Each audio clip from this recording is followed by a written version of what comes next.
I grew up the youngest of four children. I was always trailing behind my brother and sisters in my eyes and just trying to figure out where I fit. I was definitely the good kid, and generally I stayed out of trouble and just stuck close to my parents. Once, though, I remember being at a bookstore with my mom when I was about 5 years old.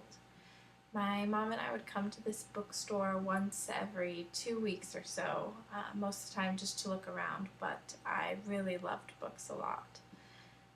So in this bookstore, they have a little kids section that normally I stuck to, and my mom would look in there with me, but on this day, I ventured outside of my kiddie section and wanted to go look at the CDs.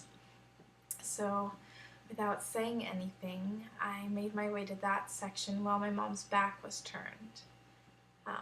After becoming bored, as kids often do, I returned to where my mom was, but I couldn't find her.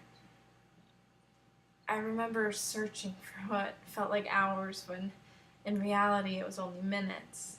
But I began to cry, and as I abandoned hope and resigned myself to live amongst the books for all eternity, there she was.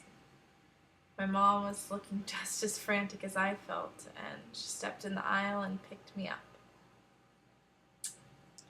When so many memories of my past faded away or become sparse on details, this story has always remained crystal clear to me. I think that's because this is the first time in my life I remember being lost, when in our lives, whether literally or figuratively, we're lost so often growing up. I mean, there's not a day since that day that I haven't thought to myself for a moment, what am I going to do? How will I make it through this? Of course, there's always going to be days I want to give up hope, but every time I get to that point, I remember just how wonderful it is to be found.